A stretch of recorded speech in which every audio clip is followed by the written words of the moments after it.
All right, we're live. and we are live. Judges, students, are you ready? Let me just brief you on what the rules are. All students are to be in front of the camera. I see you in front of the camera. Well done. No electronic devices.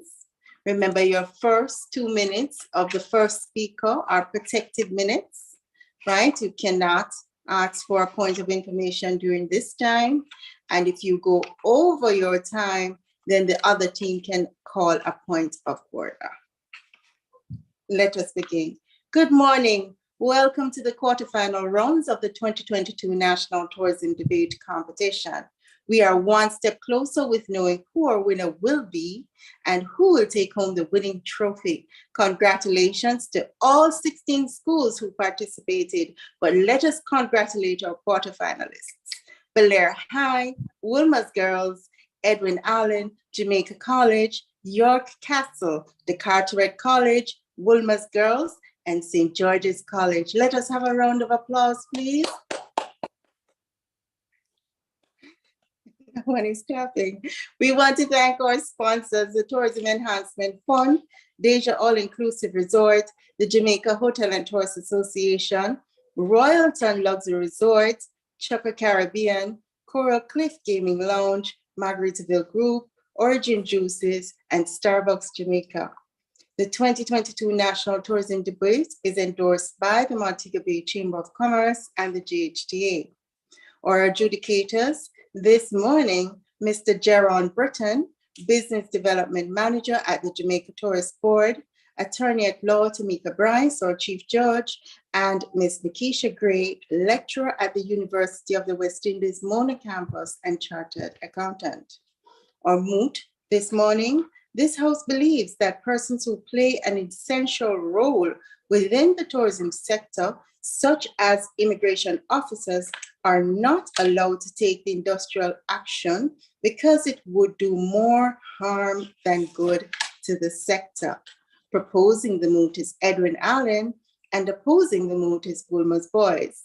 Our speakers are Janelle Armstrong from Edwin Allen, Shanika Crossdale, and Romy Simpson. Wolmers Boys, Andrew Coleman, Roger Gregory, and Shavane Witter. Is that correct, coaches? Yes?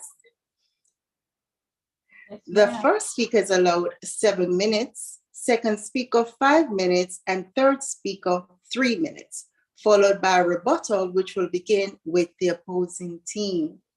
The match will begin with our proposing team, Edwin Allen. We will now proceed with our first match in the quarterfinal rounds of the 2022 National Tourism Debate. I will now ask that we spotlight Edwin Allen, our first speaker.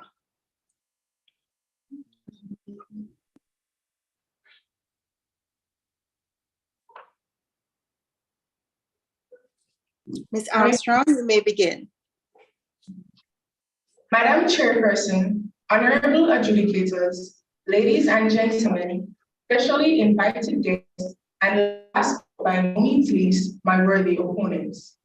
We, the government, are in agreement with the motion. This House believes that persons who play an essential role within the tourism sector, such as immigration officers, are not allowed to take industrial action because it would do more harm than good to the sector. As first speaker, it is my duty to define the key terms, signpost, and highlight the importance of tourism to the Jamaican economy. My second speaker, Shanika, will highlight the negative implications of workers with essential roles taking industrial action within the tourism sector. My third speaker, Romy, will reiterate and provide additional reasons we are in agreement with the motion. These are four main terms worth defining: essential roles, tourism sector, harm, and industrial action. According to the Collins Dictionary, essential role makes reference to an extremely important position or purpose that someone or something has in a situation, organization, or society. Ladies and gentlemen, in other words, an absolute necessary role. The tourism sector, also known as the travel industry, is linked to the idea of people traveling to other locations, either domestically or internationally, for leisure, social, or business purposes. It is closely connected to the hotel industry, the hospitality industry, and the transport industry, and much of it is based around keeping tourists happy, occupied, and equipped with the things they need during their time away from home. Ladies and gentlemen, there are persons whose jobs revolve around ensuring that the transition to and from other countries is smooth. At the backbone of this are the immigration. Vocabulary.com, harm is deliberate injury or damage to someone or something.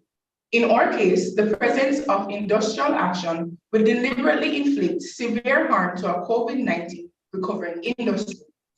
Fairworkombudsman.com refers to industrial action as action taken by employers or employees to settle a workplace dispute about working conditions. Industrial action refers to when employees don't come to work, fail, or refuse to perform any work at all, delay or put a ban or limit on the work they do, or are blocked out of a workplace by their employer. We, the government, take the stance that workers with important roles in the tourism sector are vital to an organization, and therefore any industrial action would be more harmful than beneficial to the tourism sector. This house believes that the persons who play an essential role within the tourism sector, such as immigration officers, are not allowed to take industrial action because it would do more harm than good. Now, ladies and gentlemen, let us get down to the meat of the matter. Jamaica, our little land of wood and water, has numerous tourist attractions, which, as the name implies, attract tourists. Tourism plays an important role in the Caribbean economy. Thousands of tourists visit the island each year, which, according to Honorable Andrew Holness in his report received from Honorable Edwin Bartlett, Minister of Tourism, brings in approximately $60 billion in GDP and generates 2.8 million jobs. According to the Economic and Social Survey issued by the Planning Institute of Jamaica, PIJ, the total foreign earnings from tourism for 2019 was $3.6 billion. Approximately 15.2% of employment in the region falls within the tourism sector, he said. Ladies and gentlemen, I am sure that this statement allows us to see the major role the tourism sector plays in Jamaica's economy. According to flightsjamaica.com, this month, the month of January, there will be 1,312 flights arriving at Montego Bay Airport, which are 44 flights per day or 2 flights per hour. Then, folks, we have not yet mentioned the Norman Manley International Airport. According to Norman Manley International Airport.com, 8 flights arrived and 8 flights departed the Kingston-based airport on January 7, 2023. Now let us do a calculation. Arrivals alone to Jamaica on a daily basis is estimated to be 52. Now, if immigration officers strike for 3 days, that would be an estimated 156 flights. There would be a vast increase if we also calculated departures. In an article entitled Jamaican Travelers Face Delay Amid Airport Strike, written by Charlotte Seats, she states on Thursday, May 13, 2022, frustrated air traffic controllers in Jamaica went on strike and effectively ended air traffic control services for the island's 2 out of 3 primary airports. Fortunately for everyone involved, the strike was a one-day event and everything went back to normal. As for the Jamaican aviation industry, the estimated number of stranded passengers reached more than 12,000. The project losses from the one-day strike were evaluated to be at least 7.2 billion Jamaican dollars, which is equivalent to $48 billion. Now, my worthy opponents, can you imagine if we encourage this behavior of industrial action to settle disputes? What if the strike was for 3 days? With Jamaica's current economy, we should be welcoming any financial opportunity for foreign exchange. Why cover your own mouth while demanding more food? Seat went further to say Having witnessed that a single day strike had such a profound impact on numerous parties worldwide and at a massive expense for the Jamaican government, it does leave no doubt that another strike so soon could do much more damage. Hopefully, all the involved parties can reach an amicable agreement soon before the Jamaican air traffic capacity encounters another crisis. An amicable agreement without industrial action, we may agree. Jamaica is known for its rich culture, the beautiful seas, and mouth-watering food. These are only a few reasons tourists continue to visit Jamaica. Why would we then want to jeopardize this by encouraging the counterproductive strategy of industrial action? Ladies and gentlemen, every workplace or profession comes with challenges. At some point, people will become frustrated if these issues are not addressed. We are not saying the issues should be pushed under the rug. We are not saying voices should not be heard. We are simply saying there are other ways to have issues rectified without the use of industrial action. I thank you. Come again? I was going to highlight. Not accepted. Ladies and gentlemen, I have highlighted several reasons essential workers in the tourism sector, such as immigration officers, should not be allowed to partake in industrial action. Ladies and gentlemen, I thank you.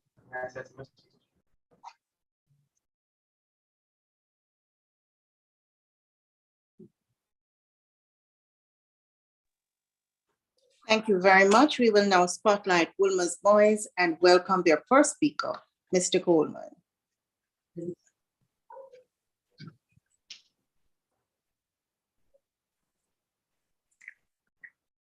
Good morning, adjudicators, the judging panel, government bench, my fellow opposition members, and the audience. Good morning. Today we convene to assess the motion. This House believes that persons who play an essential role in the tourism sector, such as immigration officers, are not allowed to take industrial action because it will do more harm than good to the sector. We have already heard a few points from the proposition, and I wish to take a short time to address a few of our immediate concerns.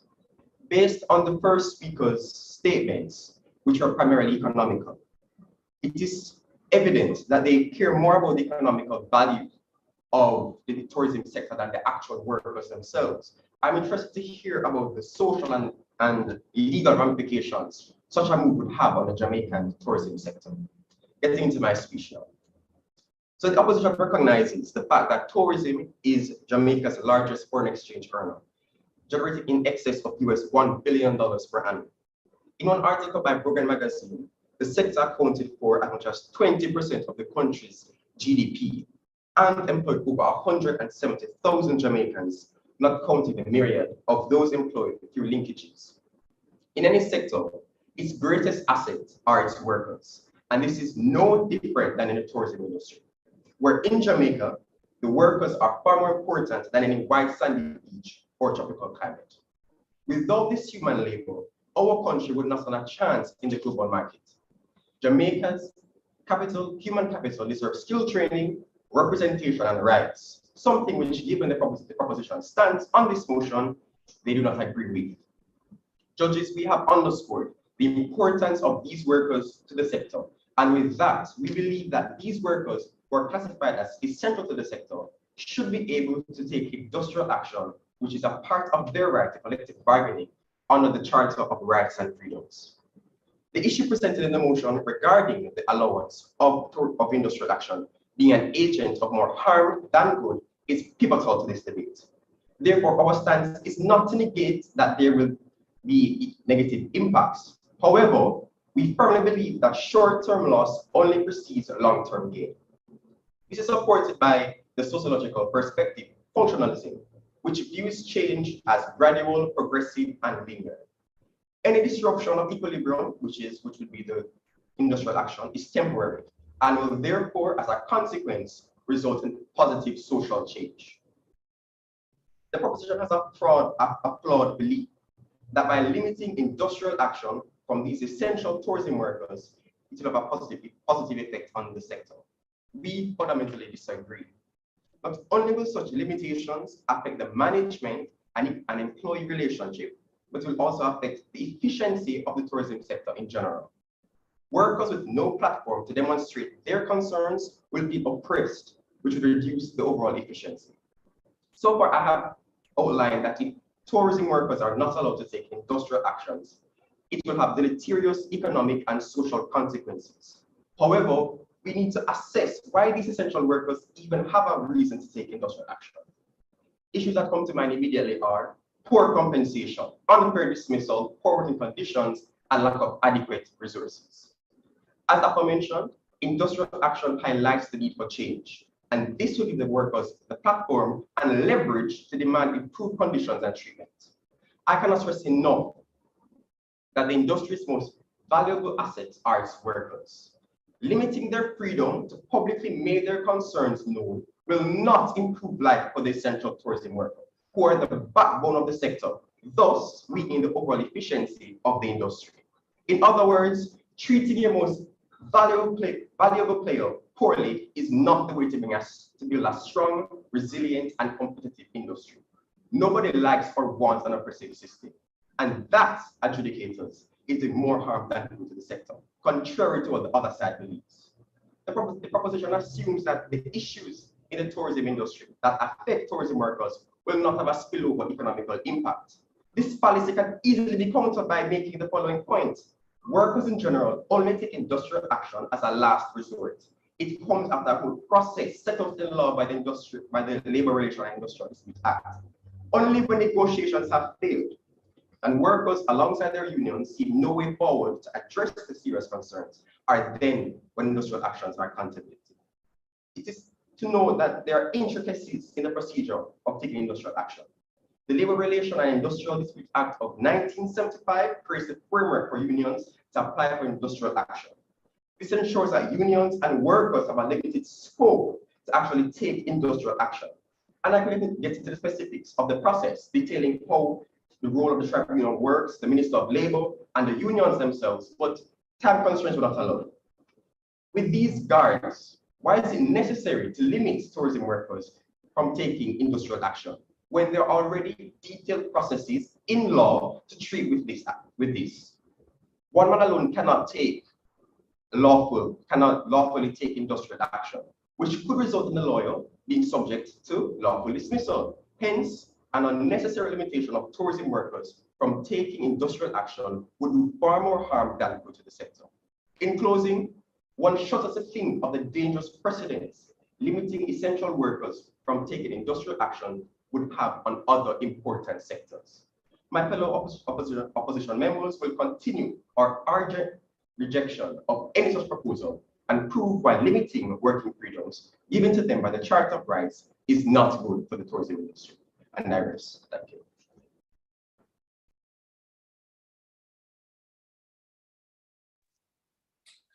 Thank you very much.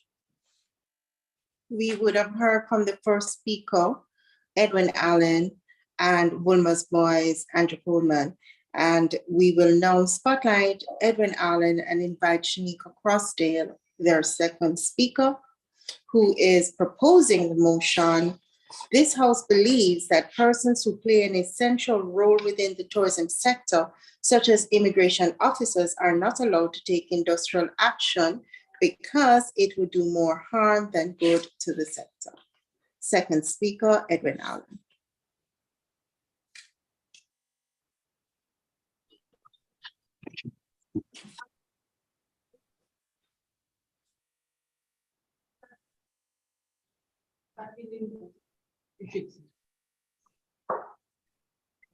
Are you hearing me properly?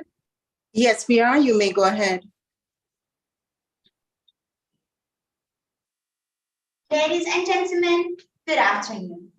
My first speaker has already defined the key terms and highlighted several reasons we, the government, believe that persons who play an essential role within the tourism sector, such as immigration officers, are not allowed to take industrial action as it would do more harm than good to the sector.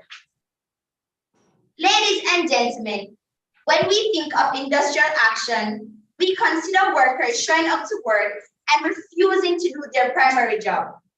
We think of persons calling in sick. In an essence, they withdraw their services. When this is done, the level of productivity is affected. But in our case, Grand Jamaica would be tarnished. Imagine booking a hotel months in preparation for your well-deserved vacation and turning up to that hotel to find that the staff is not there to provide the promised products and services. How would you feel? Would you recommend vacationing in Jamaica to your friends and family? In an article published by CBC Broadcasting on September 10, 2018, and I quote, customers are complaining of dirty beds, limited services, long check-in lines, and an overall shortage of staff since hotel workers at 25 hotels in downtown Chicago went on strike. End quote. Reporter Charlie DeMar reports the workers' absence is having an impact on those visiting, paying top dollar for their stay. DeMar highlights the fact that this strike affected over 100,000 people who were in town for the International Manufacturing Technology Show. Which folks, the incident would have taken place during a peak season. The peak season is the highest point of the winter season. The fact that this incident took place in the peak season means the workers would have known. Therefore, their actions would have been deliberate. Ladies and gentlemen, let us consider the fact that the US, which is a first world country, bemoans the negative ripple effect of an industrial strike within the tourism sector. Can you imagine Jamaica, a third world country, which is heavily reliant I just wish to point out that accepted. oh, A well-known chain of hotels that offers top-notch services, experiences to tourists from all over the world. Let us say the workers are dissatisfied with the working conditions, their wages, that to do a sit-in. Certainly, it would be understandable and well within their constitutional rights to do so, which is a good thing for them. However, what repercussions would this have on Grand Jamaica economy? We are living in a technological age where people tend to search for visiting a new place. Should you find unsatisfactory news about sandals, would you be eager to accept it? your Grand Jamaica will be affected by limiting workers from voicing their concerns, and the tourism sector will be less efficient because of that. Can you please repeat the question? I said that tourism workers, if they're silent, it would do more harm than good to the sector because their silence and their concerns are not heard. No, that's not a question, that is a statement. You're accusing us there. The response is a resounding no. Chief judges, there is absolutely no doubt that immigration officers play an important role in the tourism sector.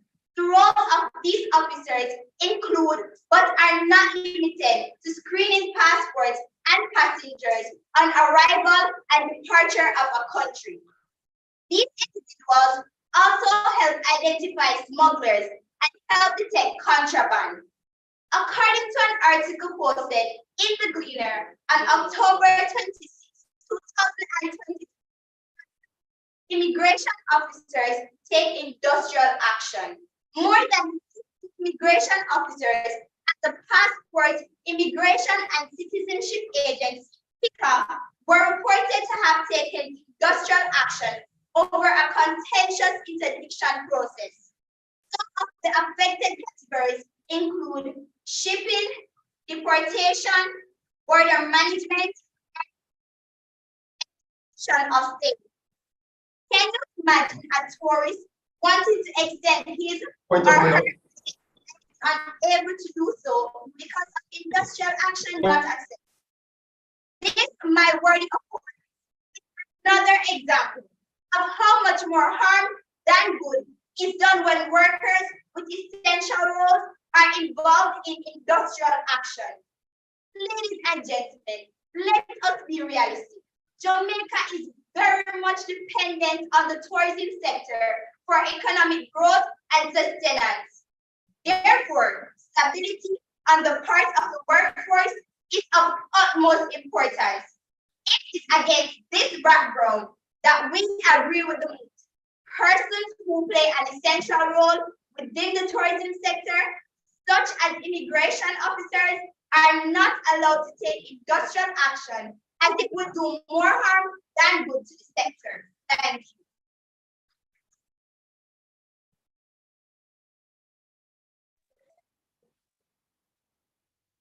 Thank you very much.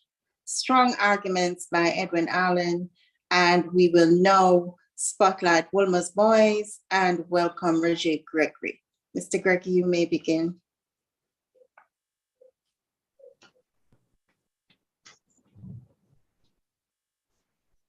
Can I be heard? Yes, we can. Go ahead. All protocols observed. Good morning. As the second speaker of the opposition, I will serve to expound on the purpose of industrial actions and its aims of improving worker welfare. I will also give history on this issue that will clarify its functionality in our society by emphasizing its benefits. Consequently, this will prove that industrial action serves well for essential workers in the tourism sector. But let me first rebut some of the arguments of the government. There was a mention of short staff, which is really one of the reasons for industrial action due to work overload, and workers cannot suffer in silence.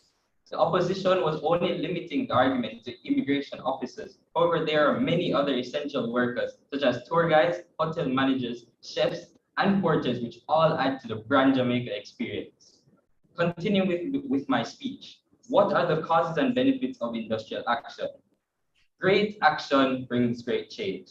From a historical point of view, there is great evidence which shows that industrial action is functional and achieves its purpose with short-term disruption that effectively leads to future gain. One can pinpoint the labor protests in Jamaica in the year 1939. The island experienced serious strikes and disturbances due to several work issues on plantations fueled by the economic depression.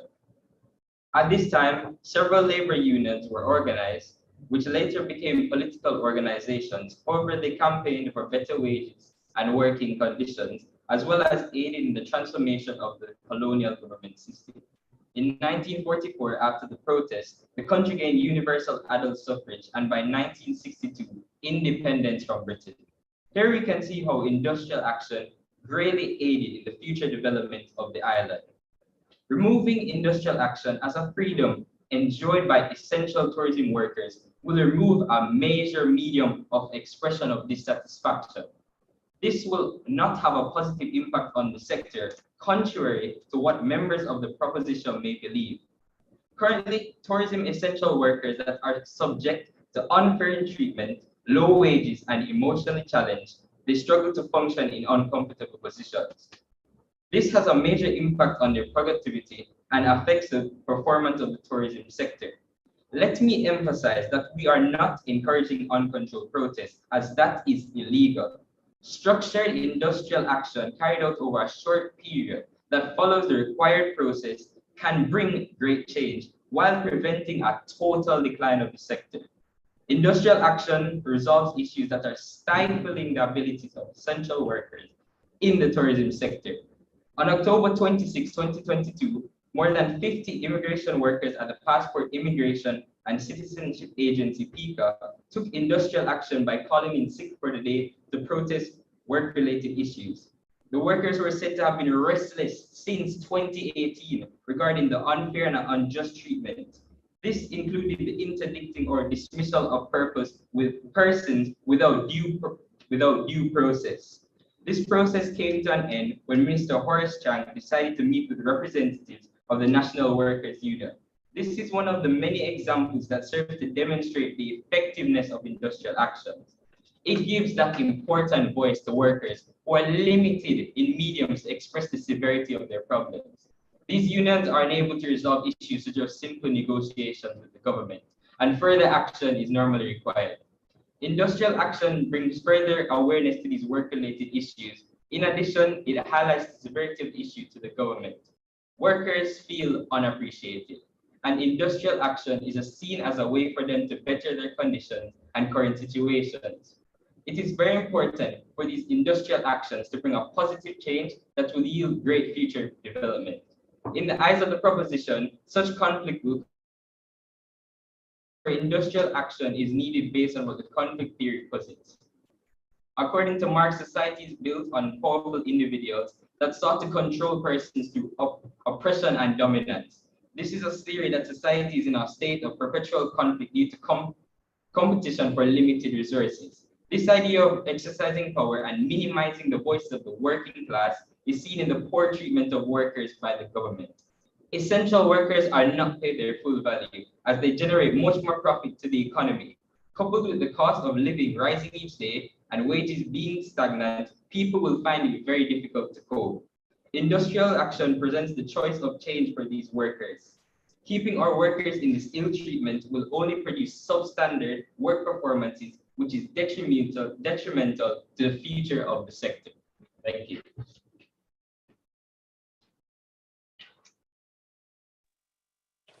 Thank you very much.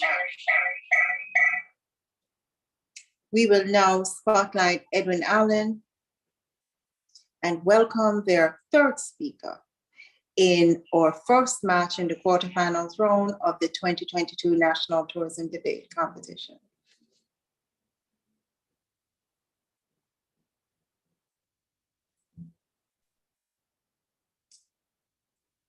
Mr. Simpson, you may begin when you're ready. Second speaker, you spoke about workers suffering in silence, but we are not saying that they should suffer in silence. What about negotiating?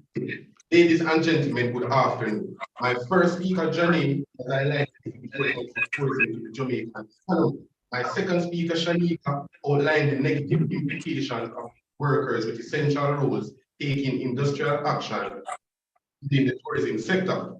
As third speaker, my task is to reiterate and provide additional reasons we believe persons who play an essential role within the tourism sector, such as immigration officers, are not allowed to take industrial.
Okay.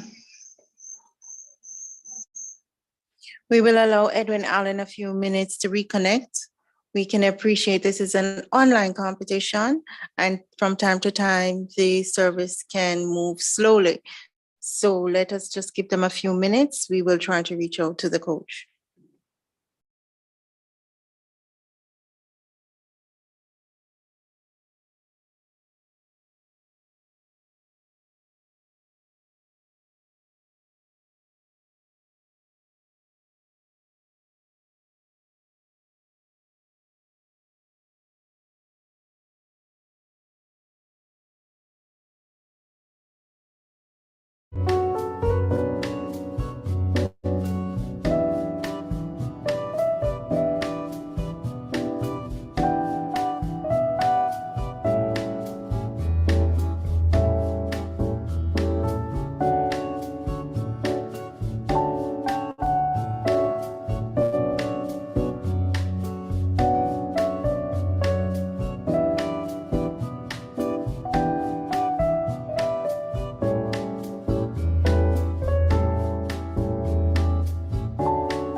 My apologies, we experienced some issues with internet connectivity. Please let me know if you're hearing me.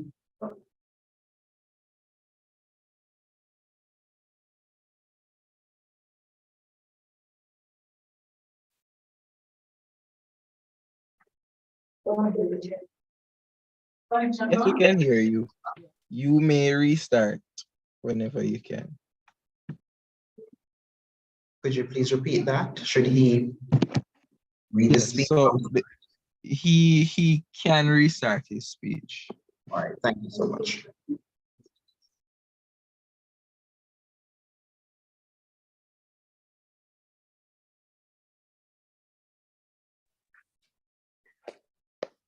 Mr. Matthews, are you ready? Yes, the third speaker is ready to begin. Okay, all right, then he may go ahead. Mr. Second Speaker, you spoke about you spoke about workers suffering in silence. We are not saying that workers are not suffering in silence, but what about negotiating?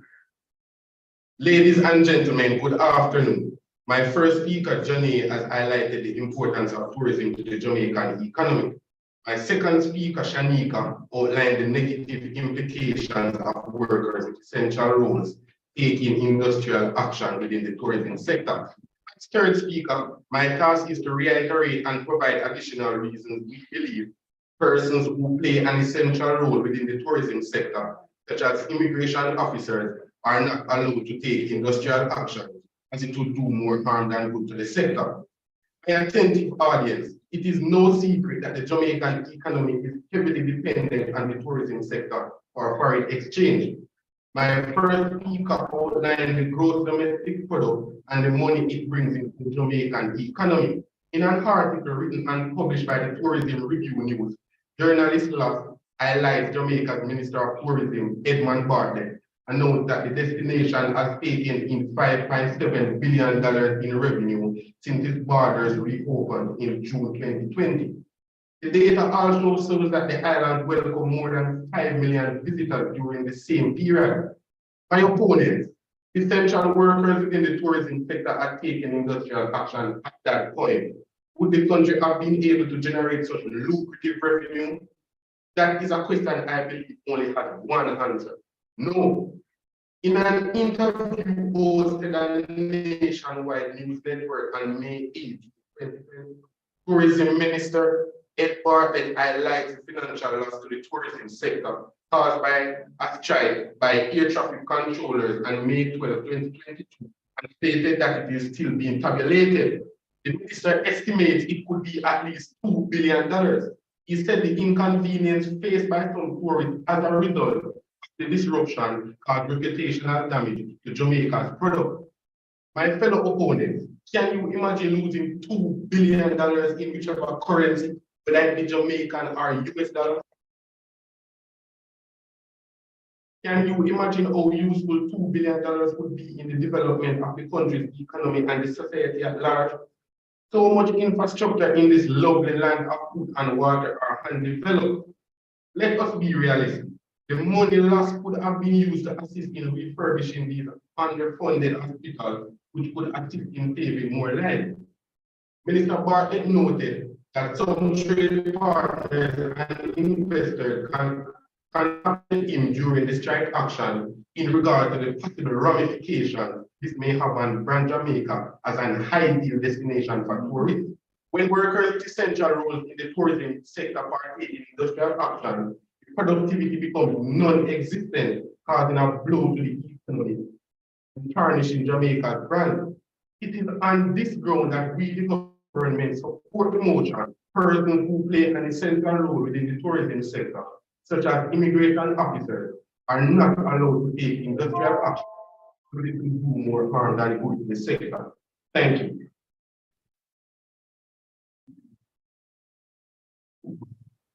Thank you very much.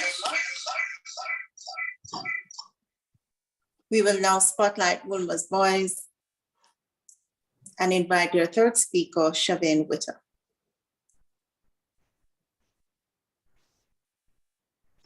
Protocols observed. Good morning to all. As a third Mr. speaker, Witter? Yes, you may begin. protocols observed. Good morning. As a third speaker of this team, I will wrap up all points brought up by my colleagues. Right? But before we start getting into this, I'd like to address the point that the other team made, that the industrial action is not something that workers would immediately seek to do. It's going to be a last resort, because as we've already stressed before, there is a process in place that we have to go through, that they have to negotiate with their employees before they even think about taking industrial action, right? So industrial action is a wide term, and once we examine the motion from this perspective, you realize that it depends on the level of the industrial action that the impact might vary. As such, to judge all as being liable for great negative long-term effects is utterly baseless. The capital loss due to these actions is no way surmountable to the capital generated when the members of the sector are happy and working effectively. As in these periods between the strikes, as you would call them, the sector sees great increases in productivity and attractiveness to foreign investors and other clientele. Thus, the problem does not lie in the members of the tourism industry having the right to exercise industrial action, but the internal relations strategies employed by the employers of the tourism sector that generates these grievances between the unions and their employees. The reasons why workers tend to strike is because of a breakdown of the negotiation systems in place to resolve the issues that they face. This system needs to be fixed and running effectively to facilitate even the idea of rescinding the right to take industrial action away from the workers. As we have seen in the past, after moments of industrial action, the sector that retaliated would see a lot of the issues that they brought to the forefront of industrial action being addressed. And that would lead to a boost in the work environment and their attitude towards the work itself, right? So the position held by the opposing team that the members of the tourism industry should not be able to take industrial action is one that fails to realize that the instances of industrial action have many benefits of long-term effects that outweigh the short-term negatives. As the tourism sector relies heavily on human resources to function, it stands to reason that if these workers are not able to exercise these rights, then what reasons would they have to continue in the industry? The lack of economic benefits or the ability to voice their opinions when the time calls for it would make their workspace an oppressive environment, infringing on their constitutional rights and tarnishing the brand Jamaica reputation that you have claimed that the striking or the industrial action would affect and respect.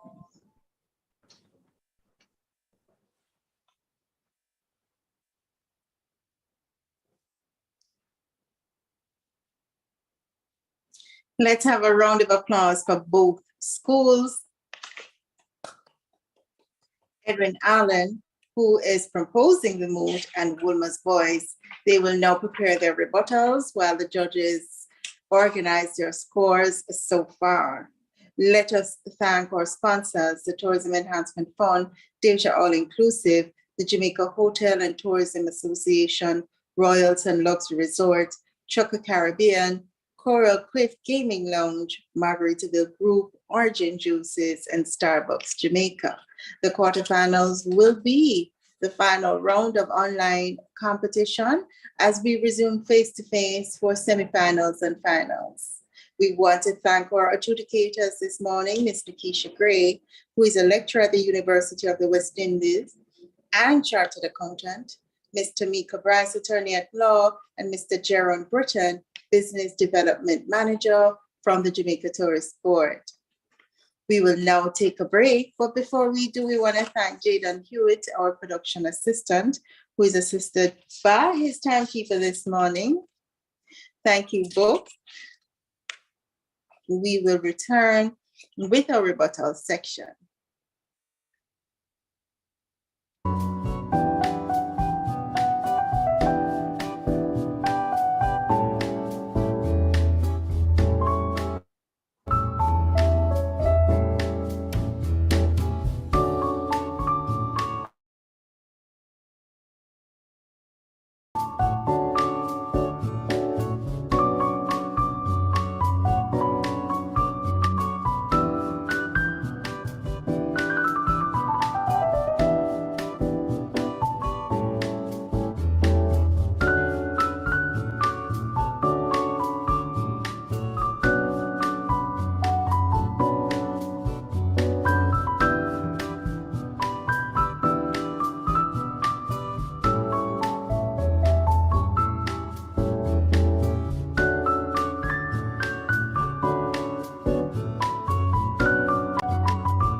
And we are back, ladies and gentlemen. Judges, we are ready to take our rebuttals.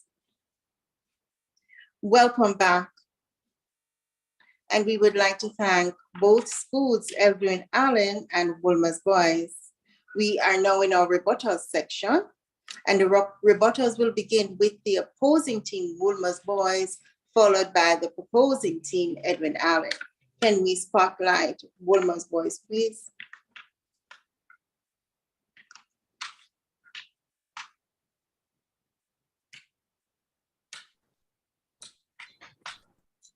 Thank you. And this is our first speaker, Mr. Coleman, that's you. All right, you may begin with your rebuttal. All right, good afternoon once again. I rise to make the final case for the opposition.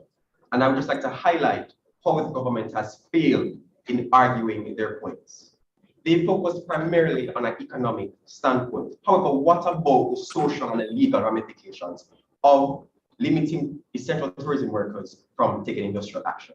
They focus primarily on strike action, but what about the other forms of industrial action that exist? We have lockouts, we have calling sicks, we have slow day, where they work much slower than usual. These are all alternative styles of industrial action that is not just limited to striking. The third speaker highlighted that workers take industrial action, but there's other forms that come before industrial action. But however, I have said in my speech from the get-go that industrial action is a last resort. Only when work negotiations and other mediation processes have failed do workers and unions decide to take or to go on a strike. That is how it has always been.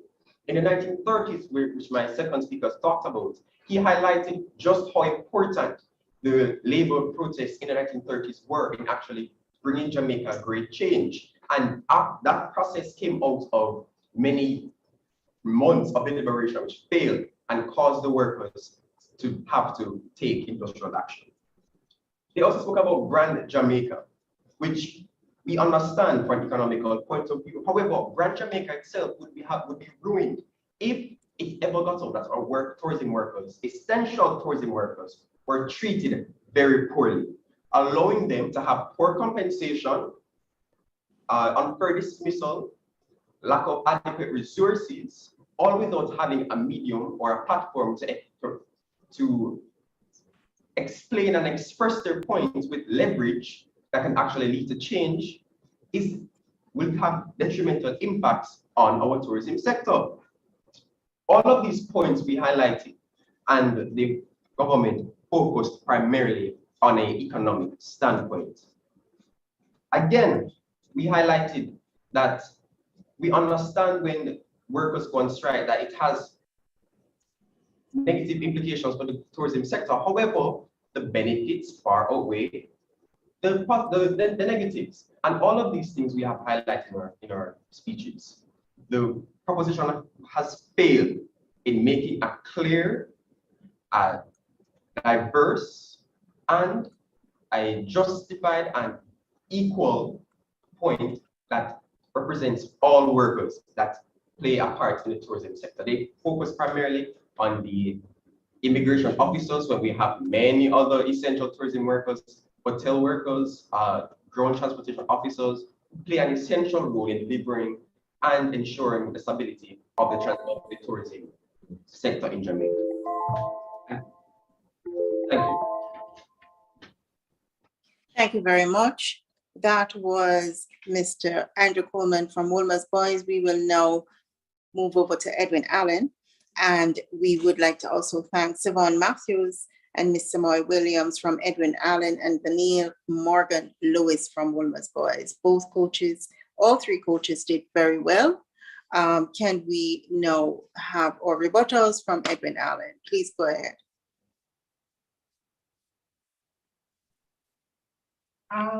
The first speaker in the rebuttal said that there are benefits to industrial action. What are the benefits in the industrial action which doesn't affect us in a negative way? That's where I would start. The first speaker also said that it is obvious that we were paying more attention to the economic sector than the industrial workers, which is incorrect because we spoke about the air traffic control, we spoke about the brand as Jamaica, we also spoke about the economic sector. So he's saying that we specifically and only spoke about the economic sector was definitely wrong. However, we did not say that. We only said all the industrial workers could have come to an agreement as they all have responsibilities and roles. What good would it be to jeopardize the economy, which will be necessary for wages? Because believe it or not, persons work for wages. Essential workers would take industrial action because it is their right. We're not saying they shouldn't. We're saying you can do this in a more amicable agreement and a more better way than just starting a rights and going all sorts of ways. The second speaker went ahead to say, the second speaker rebuked my second speaker before starting his speech by saying that they should be silenced. We're not saying that the workers should be silenced. We're not saying that they shouldn't have a voice. We're not saying we should just ignore whatever problems they're having. We're simply saying if you're having a problem or an issue in the workplace, simply come, negotiate, and come at it in a more friendly way, basically what we're saying. The third speaker went on to mention the different levels of industrial action, which it doesn't matter what level of industrial action is taken. It doesn't matter what level of industrial action is taken. At the end of the day, industrial action stops productivity. If they stop productivity, it will also hamper the workers' livelihood. Where would the revenues come from to pay them? Ladies and gentlemen, my opponents, I thank you. Thank you very much. Good job by both schools. And the motion was, this House believes that persons who play an essential role within the tourism sector, such as immigration officers, are not allowed to take industrial action because it would do more harm than good to the sector.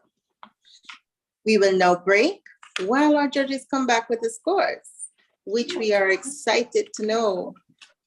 So we will go on a break. We want to thank our timekeeper. I didn't announce her name before. I believe that's Michaela with us this morning.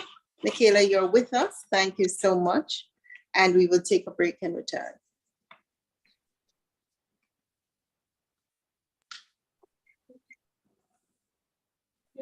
Jaden, you can go ahead and create the breakout room for the judges. What's yours? Your better?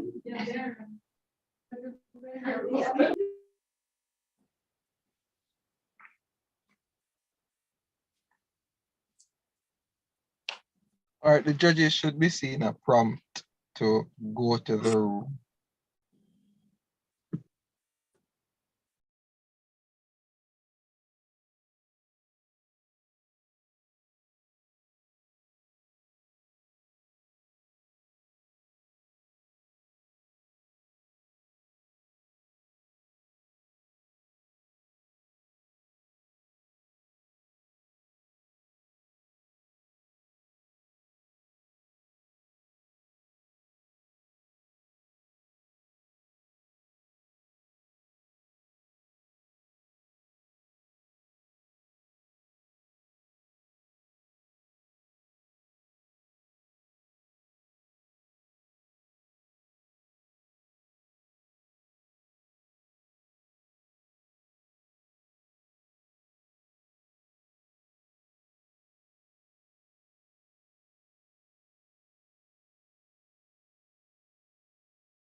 Children, we learn the true meaning of being a hero. Being a hero requires great sacrifice for others, not just ourselves. We learned about the heroes of Jamaica's past and how much of themselves and their lives they had to give in building a nation we should be proud to call home. They believed in a Jamaica that was more than just a country, more than just an island, more than land surrounded by water. They believed in a dream of a free nation of people. a nation built on the foundation of their sacrifices, a nation of many people working as one, a nation that would continue to produce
legends and nation builders that serve towards that vision.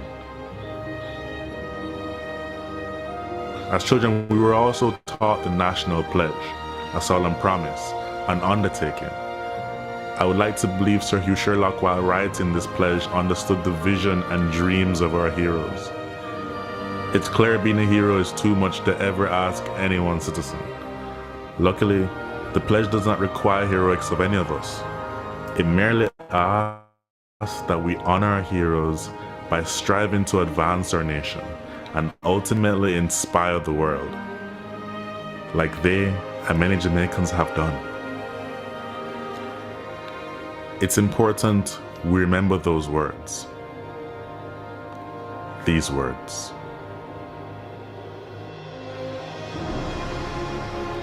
Before God and all mankind, I pledge love and loyalty of my heart, the wisdom and courage of my mind, the strength and vigor of my body in service of my fellow citizens. I promise to stand up for justice,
as children, we learn the true meaning of being a hero.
they believed in a dream of a free nation of people, a nation built on the foundation of their sacrifices, a nation of many people working as one, a nation that would continue to produce legends and nation builders that serve towards that vision.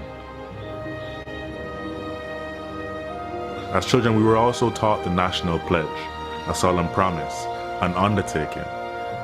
I would like to believe Sir Hugh Sherlock, while writing this pledge, understood the vision and dreams of our heroes. It's clear being a hero is too much to ever ask any one citizen. Luckily, the pledge does not require heroics of any of us.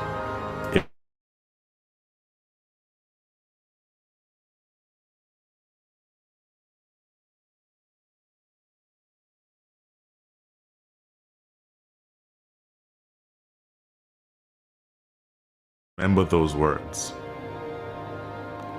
These words.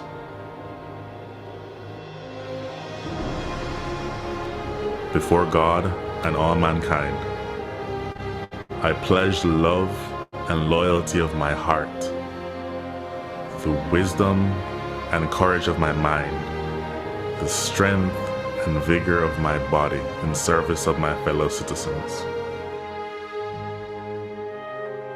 I promise to stand up for justice, brotherhood, and peace, to work diligently and creatively, to think generously and honestly, so that Jamaica may, under God, increase in beauty, fellowship, and prosperity, and play her part in advancing the welfare of the whole human race.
As children, we learn the true meaning of being a hero. Being a hero requires great sacrifice for others, not just ourselves. We learned about the heroes of Jamaica's past and how much of themselves and their lives they had to give in building a nation we should be proud to call home. They believed in a Jamaica that was more than just a country, more than just an island, more than land surrounded by water. They believed in a dream of a free nation of people, a nation built on the foundation of their sacrifices, a nation of many people working as one, a nation that would continue to produce legends and nation builders that serve towards that vision. As children, we were also taught the national pledge, a solemn promise, an undertaking. I would like to believe Sir Hugh Sherlock, while writing this pledge, understood the vision and dreams of our heroes. It's clear being a hero is too much to ever ask any one citizen. Luckily, the pledge does not require heroics of any of us. It merely asks that we honor our heroes by striving to advance our nation and ultimately inspire the world, like they and many Jamaicans have done.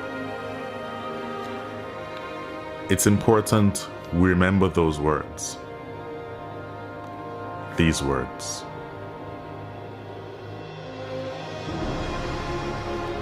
Before God and all mankind, I pledge the love and loyalty of my heart, the wisdom and courage of my mind, the strength and vigor of my body in service of my fellow citizens. I promise to stand up for justice, brotherhood, and peace, to work diligently and creatively, to think generously and honestly, so that Jamaica may, under God, increase in beauty, fellowship, and prosperity, and play her part in advancing the welfare of the whole human race.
Jamaican born and raised on this land, maybe you will remember saying those words, singing that song in a classroom or some general assembly.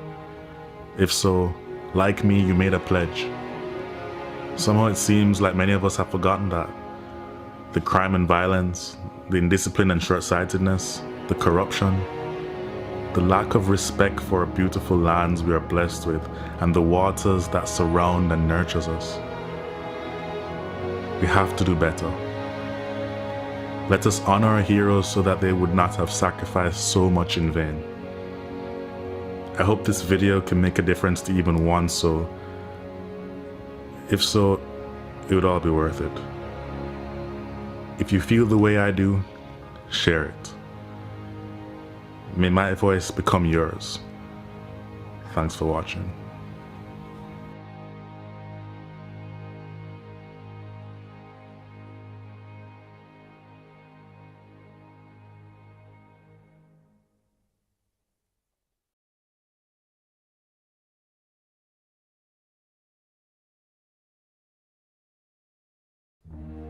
As children, we learn the true meaning of being a hero. Being a hero requires great sacrifice for others, not just ourselves. We learn about the heroes of Jamaica's past and how much of themselves and their lives they had to give in building a nation we should be proud to call home. They believed in a Jamaica that was more than just a country, more than just an island, more than land surrounded by water. They believed in a dream of a free nation of people. A nation built on the foundation as one. A nation that would continue to produce legends and nation builders that serve towards that vision. As children, we were also taught the national pledge, a solemn promise, an undertaking. I would like to believe Sir Hugh Sherlock, while writing this pledge, understood the vision and dreams of our heroes. It's clear being a hero is too much to ever ask any one citizen. Luckily, the pledge does not require heroics of any of us. It merely asks that we honor our heroes by striving to advance our nation and ultimately inspire the world, like they and many Jamaicans have done. It's important we remember those words. These words.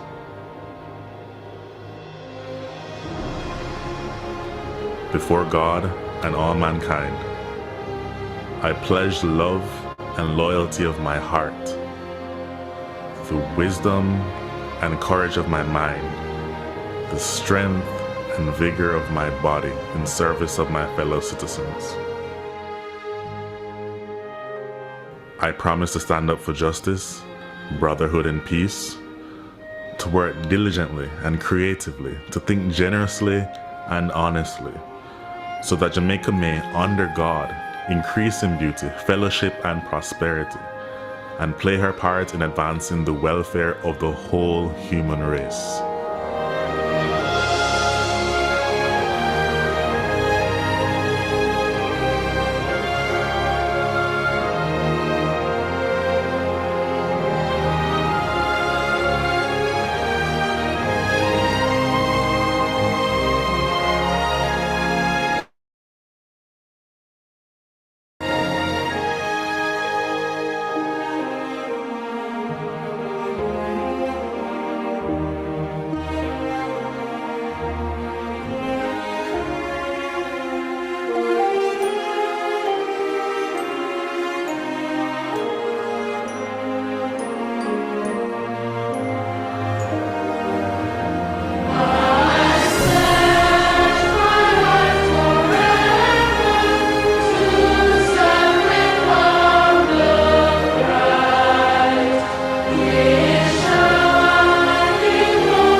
like me, a Jamaican born and raised on this land, maybe you will remember saying those words, singing that song in a classroom or some general assembly.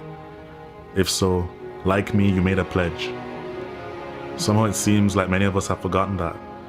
The crime and violence, the indiscipline and short-sightedness, the corruption, the lack of respect for our beautiful lands we are blessed with, and the waters that surround and nurtures us.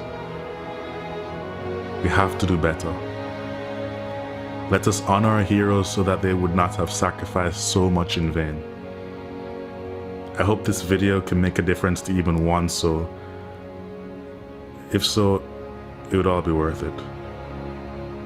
If you feel the way I do, share it. May my voice become yours. Thanks for watching.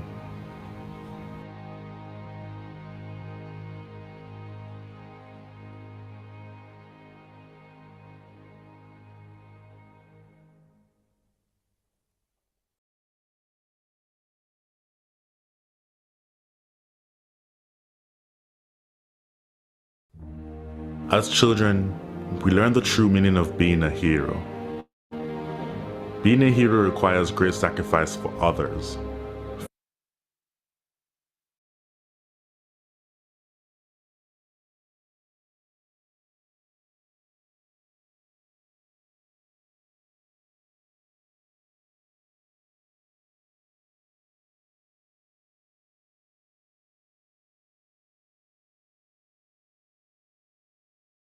For others, not just ourselves. We learn about the heroes of Jamaica's past and how much of themselves and their lives they had to give in building a nation we should be proud to call home. They believed in a Jamaica that was more than just a country, more than just an island, more than land surrounded by water. They believed in a dream of a free nation of people, a nation built on the foundation of their sacrifices, a nation of many people working as one, a nation that would continue to produce legends and nation builders that serve towards that vision. As children, we were also taught the national pledge, a solemn promise, an undertaking. I would like to believe Sir Hugh Sherlock, while writing this pledge, understood the vision and dreams of our heroes. It's clear being a hero is too much to ever ask any one citizen. Luckily, the pledge does not require heroics of any of us. It merely asks that we honor our heroes by striving to advance our nation and ultimately inspire the world, like they and many Jamaicans have done. It's important we remember those words. These words.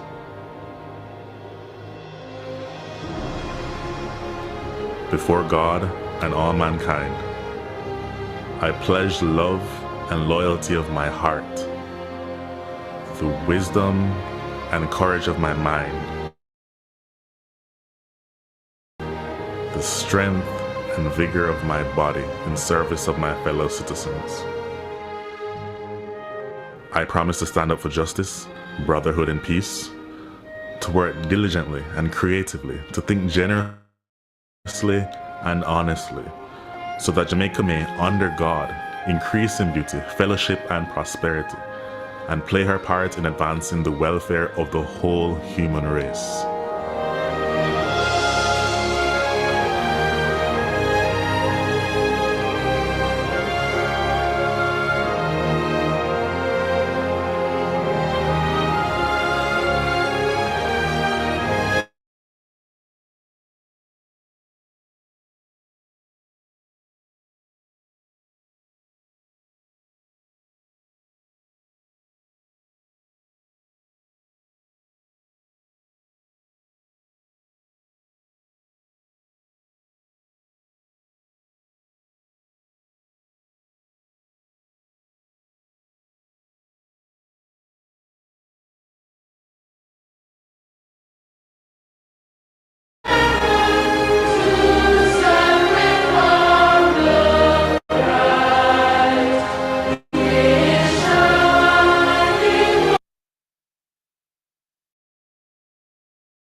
Good afternoon, Jaden. Can you cue the judges, please? We have another match starting in 15 minutes. Please join the breakout room and let them know. Thank you. We're here. You're here? Okay. Yes.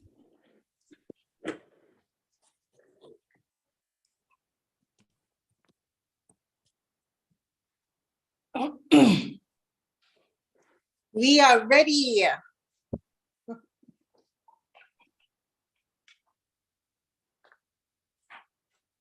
Well, it's that time. We're back.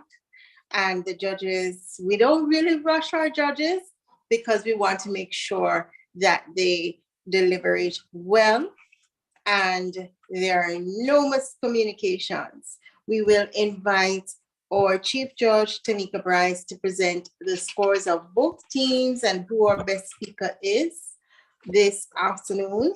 We want to congratulate the coaches, Savon Matthews and Miss Samoy Williams from Edwin Allen and Vanille Morgan Lewis, who is with us from Wolmers Boys. Congratulations to all the coaches and the coaches and also our adjudicators for taking the time out this afternoon. Please go ahead, Ms. Price. Good afternoon, coaches, fellow judges, our executive director, students, and our audience. A pleasant afternoon again. We have come to the end of another very exciting, very educational match in this, our National Tourism Debate 2022. I must say, and on behalf of the other judges, we were thoroughly impressed with the display of the debating today, the talent that was exhibited, the intelligence. Congratulations, coaches. You were already winners. The other judges and myself have deliberated. We have collated our points and we have reached a unanimous decision. But before I make an announcement, we generally speak on the individual debaters and just give you a few points and recap as to what you have presented here today. Edwin Allen being the proposition team, we will start with them as they proposed. So the first speaker, Journey Armstrong for Edwin Allen, clearly defined the terms. Her analysis was very good. So I'll give the pros and the cons mixed as well. I think Miss Armstrong, or we rather, I think Miss Armstrong read a little bit too much. There wasn't really much of any debate in the gestures, the style could have been better. Very well done, but we thought that you could have debated just a little bit more. A lot of research was done, empirical research. There was striking analysis, excellent. The statistics that were posited, very clever. I believe you spoke on Honorable Minister Bartlett and the PM, you spoke on the employment rate. What was most impressive is the research that was done as it relates to the flights. You spoke of flightsjamaica.com, 44 flights per day, 2 flights per hour at the Sanctuary International Airport. Arrivals alone, 156 flights if immigration officers were to strike for 3 days would be affected. And that we thought was quite impressive. The second speaker spoke on the repercussions of Brand Jamaica. When the point of information was put forward, I believe Ms. Costale handled herself very well in answering that. We spoke on hotel workers, that it would do more harm than good. Role isn't all, you also spoke, of the immigration officers and their roles, and that it's not only limited to screening passengers, checking passports, they actually identify smugglers, contraband. You made reference to an article that spoke on shipping, border management, and importation that would be affected. And in fact, that if immigration officers were to strike, it would do more harm than good, because Jamaica is very dependent on the tourism sector for economic sustainability. The third speaker, I must say, and I believe our executive director pointed it out as well, that when speaking, this is a parliamentary style debate, when speaking of our ministers, you must always give them, or must always refer to them by honorable. I believe you just said Tourism Minister Ed Bartlett, but not to take away from that, the article or news event that you mentioned were from Nationwide, spoke to the Honorable Minister Bartlett, highlighting the fact that the tourism sector stood to face a financial loss of an estimated $2 billion that would have been caused by air traffic controllers striking on May 8th. That I think, or we think rather, was excellent in that you not only spoke of the immigration officers, but also air traffic controllers. And I think that did well to support the mood in that you introduced another set of workers besides immigration officers. As it relates to Wolmers boys, the first speaker gave little definitions. We didn't see much of any definition coming out there. The analysis was good. He spoke of human labor, human capital, how it is that they are essential to the sector and they have the right to engage as afforded by the Charter of Fundamental Rights and Freedom, which is very good, very true. You highlighted that they should be afforded particular rights and they are within their right to strike as they would need to be compensated properly. They are the backbone of the sector and their most valuable players. Limiting essential workers from taking industrial action would not be a productive step. The second speaker read the entire time. There was no real debating happening there. He, however, spoke of the points that removing industrial action as a medium would not have a positive impact on workers, but would only serve to highlight the unfair treatment that they're already faced with. You also spoke that industrial action from time memorial led to, or has led to our future development and forward movement for our island. I believe you made great reference to more than 50 immigration workers who had an industrial action, I believe October 26, 2022, and they were restless since 2018, so that's some amount of time that they were feeling this sort of resentment. And our Honorable Minister of Security, Dr. Horace Chang, met with the workers of the National Workers Union to quell that. And again, you just said Horace Chang and not the Honorable Minister.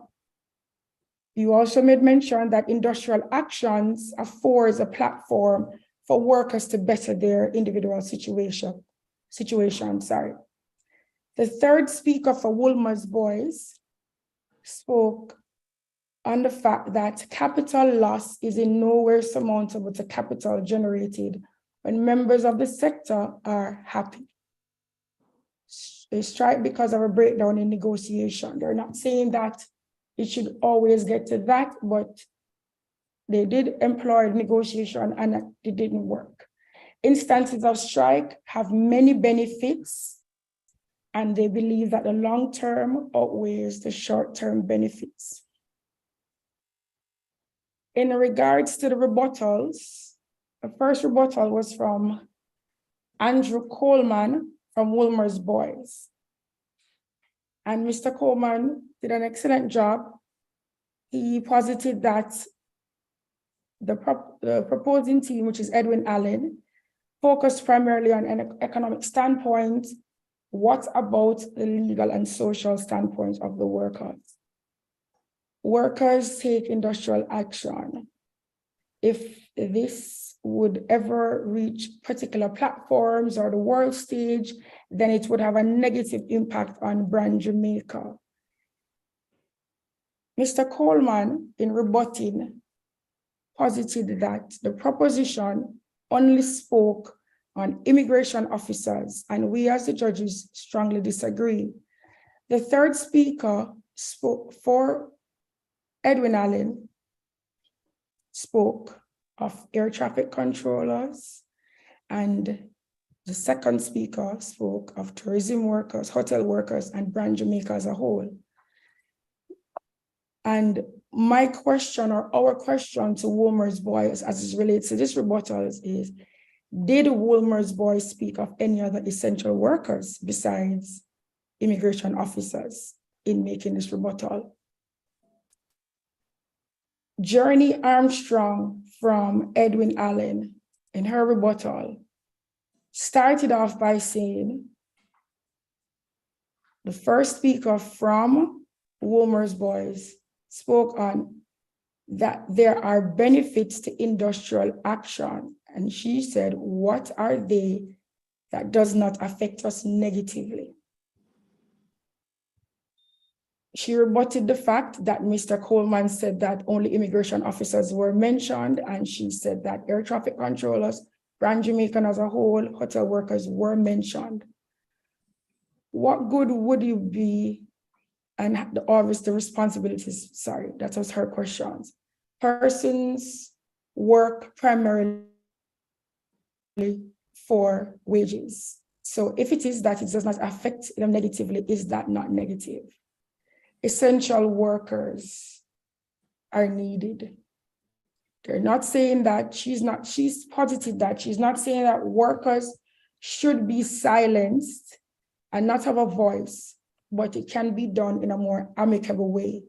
In her rebuttal, she dissected the first, second, and third speaker as a rebuttal should be. She went through the different points that the first, second, and third speaker from Wolmers Boys made. And those are the points that we wished to have spoken on today. As I said when I started, I believe this was a very engaging, very interesting, and a really, really, really good match for both teams. I think you both did very well, but there has to be one winner. For this match, our winner is Edwin Allen with 994 points. Wolmers Boys walks away with 951 points. Our best speaker is Miss Shanika Crossdale. And I just wanted to add something. Congratulations to both teams. Again, you did a fantastic job. Congratulations, Edwin Allen. I believe, or we believe rather, I keep saying, I believe I'm speaking on behalf of the other judges, that Edwin Allen put forward very, very substantial arguments. They did a lot of research and it came out in all the speakers.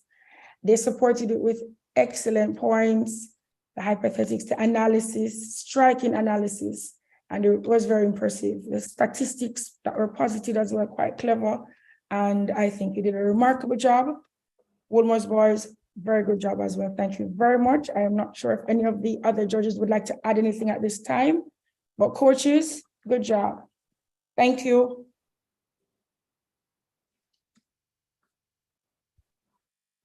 Congratulations, Edwin Allen, first year, and you're moving forward.